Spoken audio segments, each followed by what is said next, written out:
Hello guys, ഇന്നത്തെ morning routine എടുക്കാമെന്ന് വിചാരിച്ചു. അങ്ങനെ വരുന്ന വഴിക്കാണ് ഒരുത്തനെ കണ്ടത്. അങ്ങനെ അവൻ്റെ വീഡിയോ എടുത്തെന്നും പറഞ്ഞ് അവൻ്റെ വായിലിരിക്കുന്ന തമിഴ് ചീത്തവിളിയും കേട്ടു ഗൈസ്. ഈ കാണുന്ന ആട്ടോ ഞങ്ങളുടെ PG, ഈ ഓപ്പോസിറ്റ് ഉള്ളതാണ് ഞങ്ങളുടെ മെസ്. ഞങ്ങൾ ഇവിടെ നിന്നാട്ടോ ഫുഡ് കഴിക്കുന്നത്.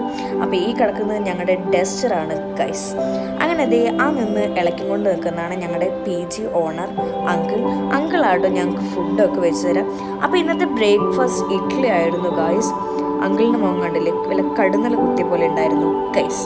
അങ്ങനെ ഇന്ന് ഇഡ്ഡലിയും പിന്നെ തക്കാളിക്കറി ആയിരുന്നു. പിന്നെ അതേ കുറച്ച് മുളക് ബജിയും തന്നിട്ടുണ്ടായിരുന്നു. അങ്ങനെ കുറച്ച് നേരം അതൊക്കെ നോക്കി അതവിടെ ഇട്ടു ഗൈസ്. ഞങ്ങൾക്ക് ഇഷ്ടമായിട്ടില്ല ഗൈസ് മുളക് ബജി. അങ്ങനെ എങ്ങനെയൊക്കെയോ ഇഷ്ടപ്പെട്ട് ഞങ്ങൾ ഇഡ്ഡലി കഴിച്ചു ഗൈസ്. ആക്ച്വലി ഞങ്ങൾക്ക് ഇഡ്ഡലി ഇഷ്ടമല്ല. അങ്ങനെ അതൊക്കെ കഴിഞ്ഞ് അവിടെ നിന്ന് ഇറങ്ങിയപ്പോഴാണ് നെയ്ബർ ആൻറ്റിയുടെ ബ്രൂണോ വരുന്നത്. അവനെ ഞാൻ ബ്രൂണോ എന്ന് വിളിച്ചപ്പോൾ അവൻ എനിക്ക് അവൻ്റെ മര്യാദ പോലും തന്നില്ല ഗൈസ്. അവൻ ഓടിക്കളഞ്ഞു.